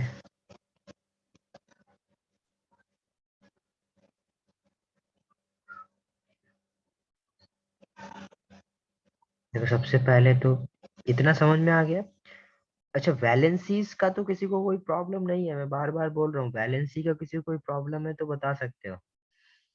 और कैटेनेशन क्या होता है ये पता है? जैसे कार्बन एटम है वो अपने जैसे एलिमेंट्स के साथ क्या करता है, एक के साथ एक, दूसरे के साथ दूसरा, तीसरे के साथ, इस तरह से एक जैसे एलिमेंट्स आपस में क्या हो जाए, उनको लिंक होने की टेंडेंसी है, उसको हम लोग क्या बोलते हैं, बेसिकली जैसे वो चेन बना लेते हैं उनको हम लोग क्या बोलते हैं, कैटेनेशन बोलते हैं। करेक्ट। क्योंकि कार्बन में क्या होता है बेटा, उसका बॉन्ड एंथैल्पी सबसे ज्यादा होती है, मतलब सबसे अच्छा बॉन्ड बनाता है, इसकी वजह से उसका जो कैटेनेशन प्रॉपर्टी होती है वो बहुत अच्छी होती है। तो चलो लिखाई दे रहा हूँ, हेडिंग डालो कैटेनेशन। तो सबसे पहले कैटेनेशन हमें पता होना चाहिए, कैटेनेशन क्या होता है। तो कैटेनेशन क्या होगा, जैसे carbon atoms have tendency to link with one another through the covalent bond. जैसे सपोज कार्बन एटम है, ये इसके साथ इसके साथ इसके साथ एक अपना एक एटम दूसरे के साथ दूसरे तीसरे, इस तरीके से बेटा लॉन्ग चेन बनाने की जो टेंडेंसी होती है, उस प्रॉपर्टी को हम लोग क्या बोलते हैं, कैटेनेशन बोलते हैं। क्लियर है। सिंपल बोल सकते हैं, atoms have the tendency to link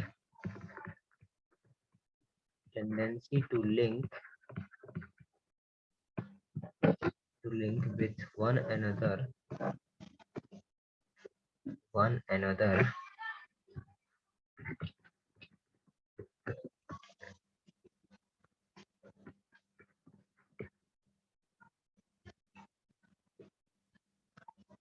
through covalent bonds to form chains and rings.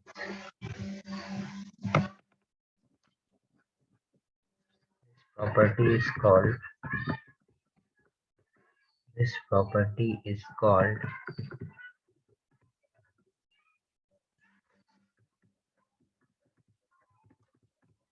catenation.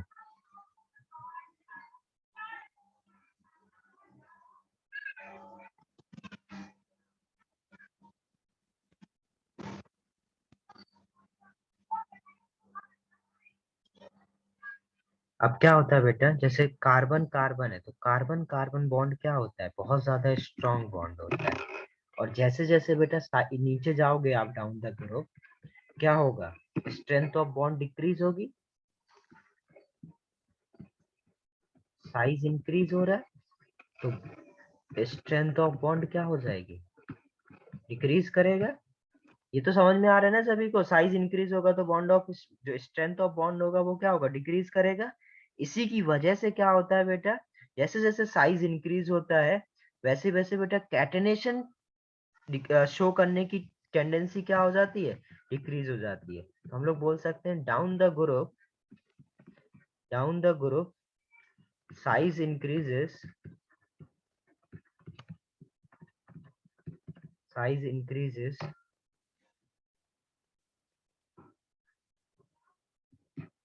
tendency to show catenation decreases। समझ गए। तो सब यदि ऑर्डर में बताऊं आपका, ऑर्डर ऑफ कैटेनेशन, तो क्या हो जाएगा ऑर्डर ऑफ कैटेनेशन, कार्बन का सबसे ज्यादा, then silicon, then germanium, then germanium, और इन दोनों का क्या होता है, सेम होता है। तो सबसे ज्यादा कार्बन, फिर कुछ कंपाउंड बेटा आपके सिलिकॉन के भी दिखते हैं हमें लिंक फॉर्म में, बाकी इनके हमें कंपाउंड ज्यादा लिंक फॉर्म में दिखते नहीं। और लेड तो बेटा कैटेनेशन शो कर ही नहीं सकता।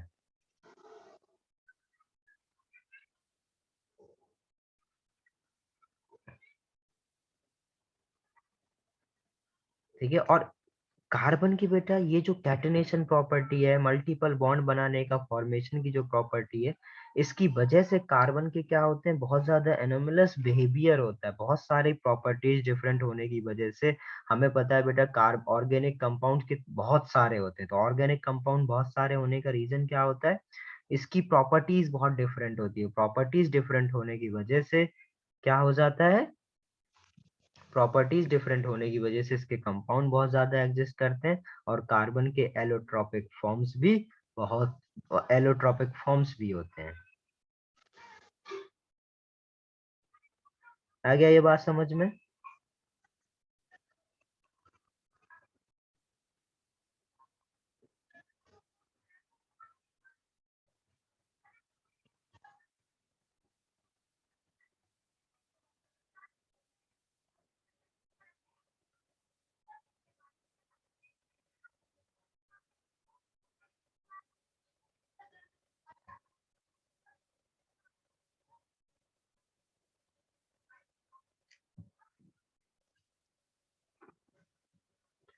डन ये?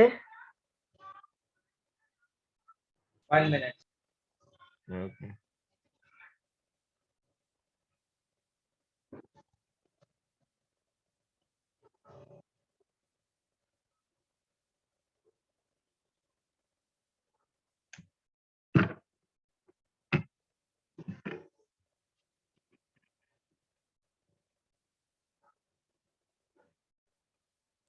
Done, sir.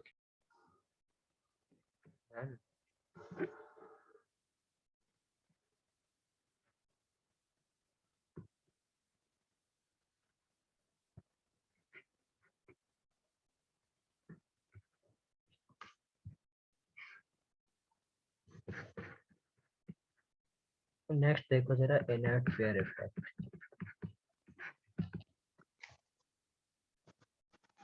तो जैसे बेटा क्या होता है, नॉर्मली हम लोग क्या देखते हैं, जो एस ब्लॉक के एलिमेंट्स होते हैं उनका वैलेंसी कितना होता है, +1।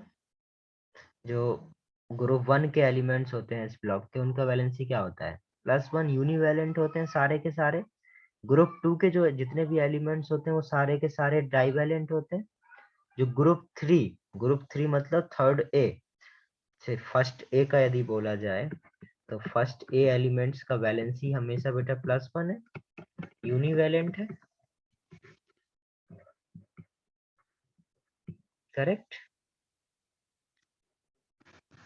Second A +2 divalent. Third A, तो हमारी उम्मीद क्या होनी चाहिए, ट्राइवैलेंट।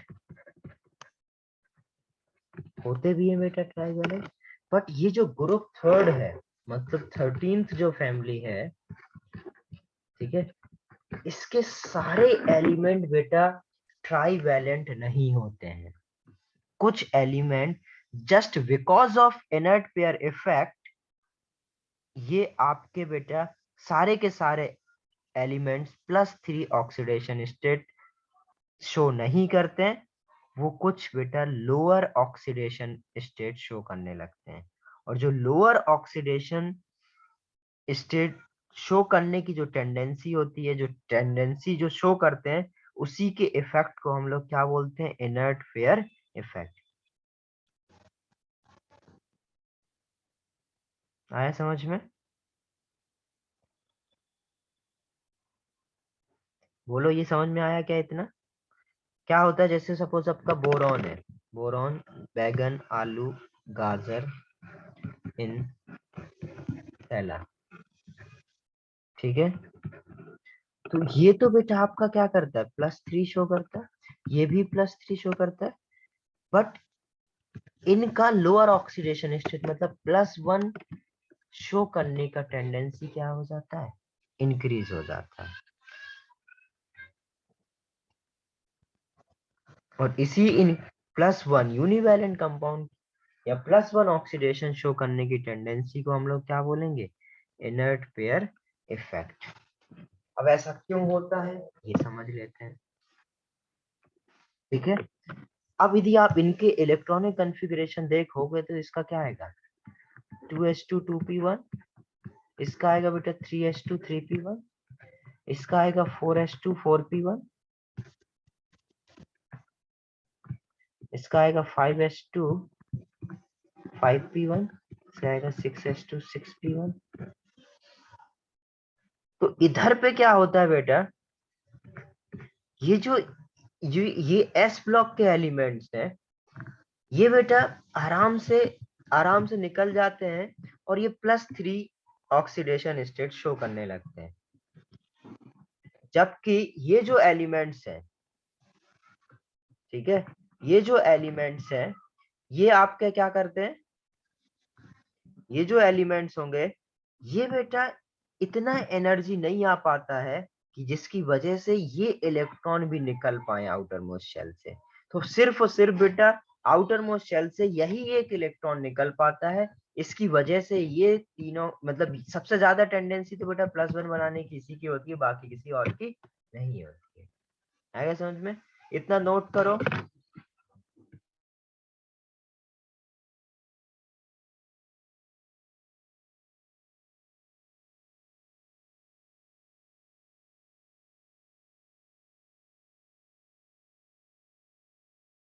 आपने यूनिट पेयर इफेक्ट के बारे में क्या बोला? मैं डिस्कनेक्ट हो गया था, आप शॉर्ट में समझा सकते हैं?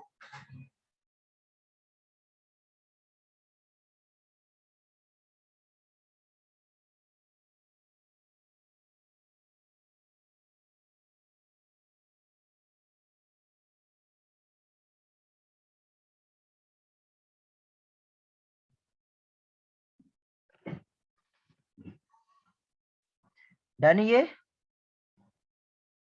सर सर हाँ बोलो। सर आपने इनर्ट पेयर इफेक्ट के बारे में क्या बोला? मैं डिस्कनेक्ट हो गया था, आप शॉर्ट में समझा सकते हैं? अभी लिखा रहा हूं तो समझ जाना, उसके साथ में बताता हूँ, ठीक है? ओके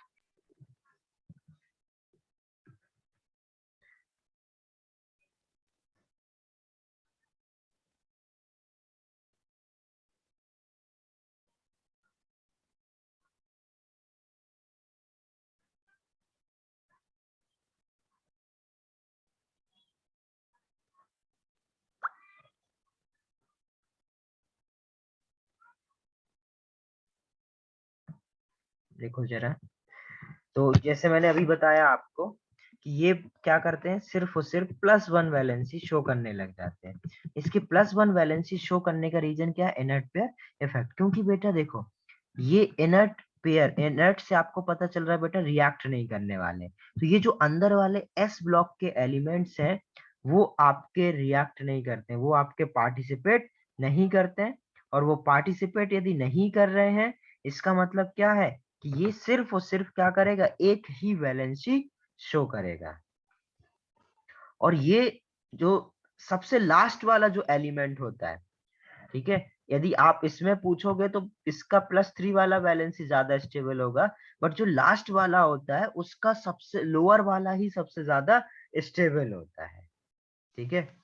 तो सिंपल इधर में जो लिखा रहा हूं वो लिख सकते हो, the atoms in the group in this group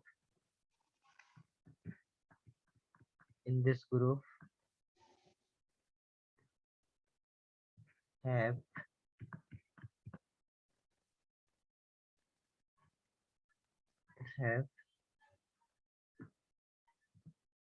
an electronic configuration NH2NP1.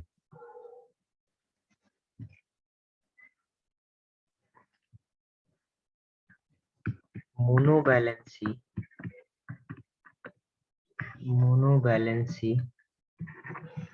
is explained by the fact that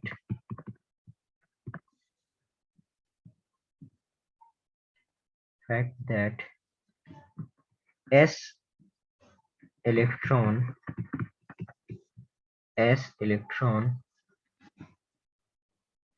in outermost shell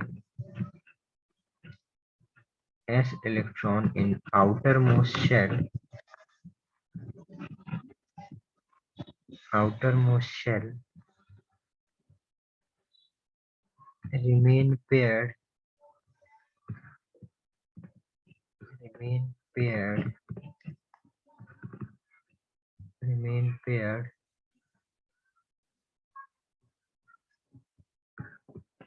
and do not participate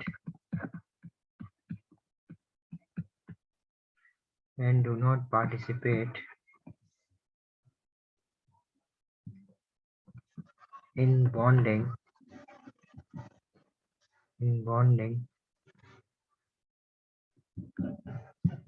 this is called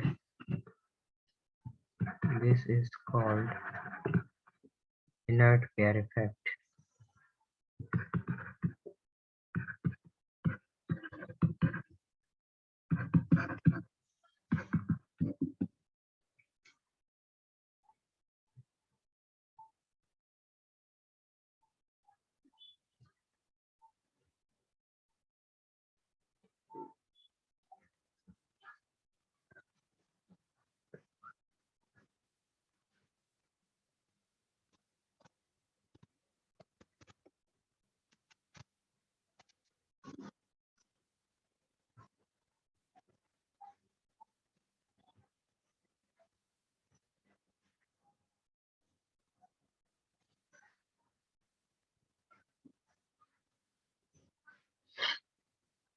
Okay, done ये?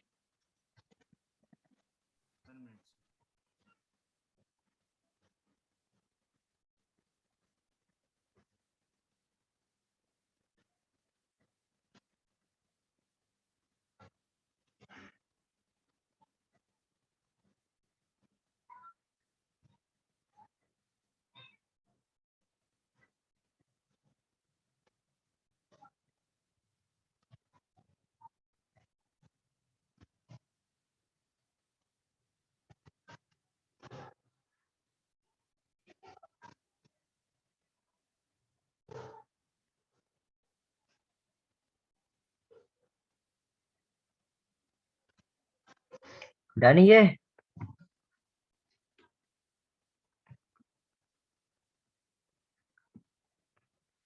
अब यदि आपसे कोई पूछे TL+1 ज्यादा stable है या TL+3, तो क्या बताओगे? TL+1 is more stable then TL+3। और ये सिर्फ और सिर्फ बेटा लास्ट एलिमेंट के लिए होता है। Last element of each group lower valency is more stable than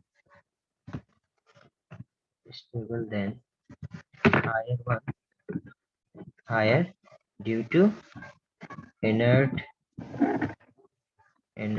pair effect। Clear है? जैसे ये तो हो गया बोरॉन वाले फैमिली का लास्ट एलिमेंट। कार्बन वाले फैमिली का लास्ट एलिमेंट क्या होता है? कहें शिवजी सुने पार्वती, Pb। तो Pb2+ is more stable than Pb4+। Same. Okay, यदि आपसे कोई पूछे बोरॉन 3+, एल्यूमिनियम 3+,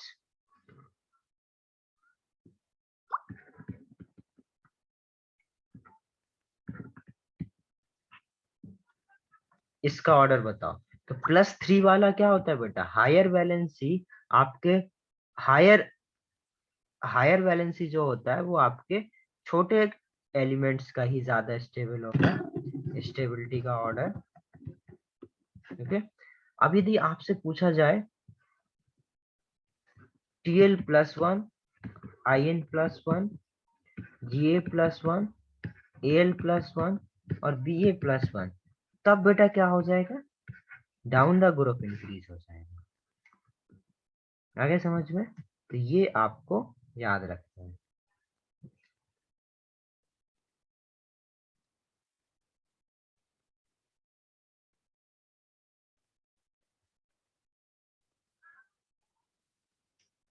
तो इधर मैं लिख सकता हूँ लोअर ऑक्सीडेशन स्टेट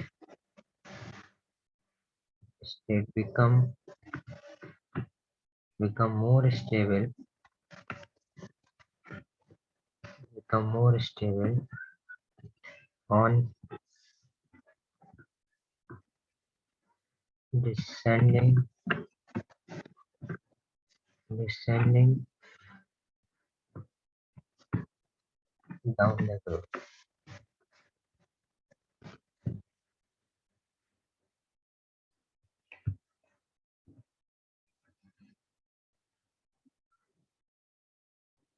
ठीक है, तो अब ये याद रखना कि SN2+ और SN4+ मतलब कहें शिवजी सुने पार्वती मतलब सेकंड लास्ट एलिमेंट, तो सेकंड लास्ट एलिमेंट में बेटा क्या होगा, आपका हायर वाला ही ज्यादा स्टेबल होगा। ओके, सिर्फ और सिर्फ बेटा जो लास्ट एलिमेंट है जो Pb2+ और Pb4+, लास्ट एलिमेंट में आपका क्या होगा, लोअर वाला ज्यादा स्टेबल होगा। आगे समझ में क्लियर डिफरेंस, कोई कंफ्यूजन नहीं होना चाहिए।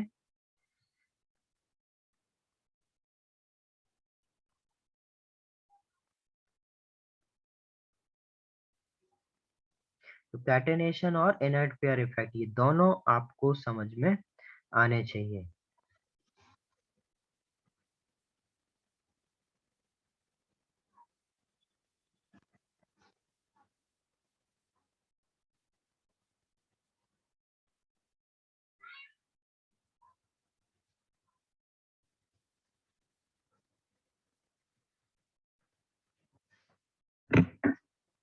बहुत ज्यादा इंपॉर्टेंट टॉपिक है ये, बहुत सारे क्वेश्चन पूछे जाते हैं।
डन ये,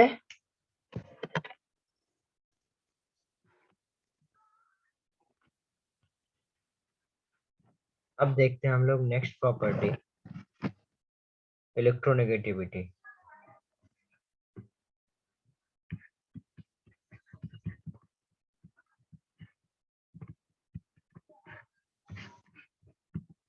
इलेक्ट्रोनेगेटिविटी क्या होता है,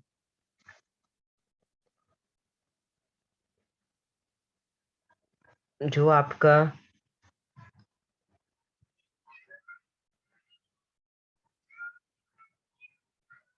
बैगन, आलू, गाजर इन थैला, ठीक है। नॉर्मली आपको पता है इलेक्ट्रोनेगेटिविटी क्या होती है, डाउन द ग्रुप डिक्रीज करती है, correct, it decreases down the group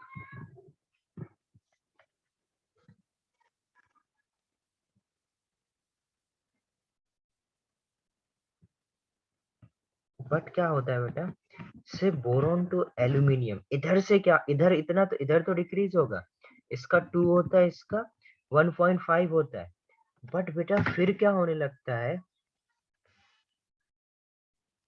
and then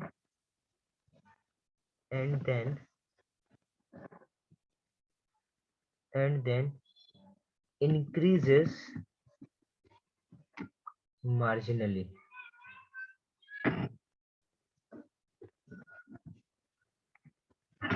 1.5 से इसका कितना हो जाता है बेटा, 1.6, इसका 1.7 और इसका 1.8। तो नॉर्मली हम लोग क्या याद रखते हैं, decrease down the group, but boron family में क्या होता है बेटा,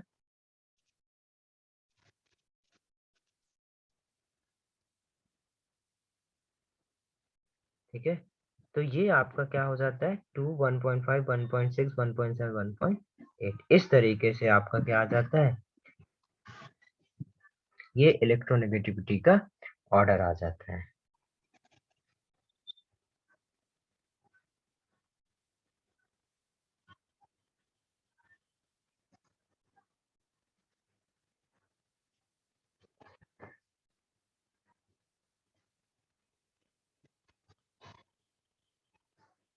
क्लियर है इतना? नोट किया?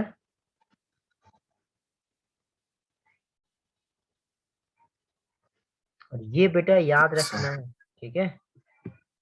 चलो फिर इसके आगे हम लोग नेक्स्ट क्लास में देखेंगे, ठीक है, और सब बाकी सारी प्रॉपर्टीज। बट एस ब्लॉक सभी को कंप्लीट करना है, ठीक है। कल ये 13 फैमिली कंप्लीट हो जाएगी, कल भी क्लास है ना।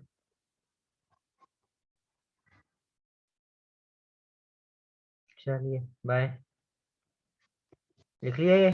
Thank you sir. ओके चलो बाय।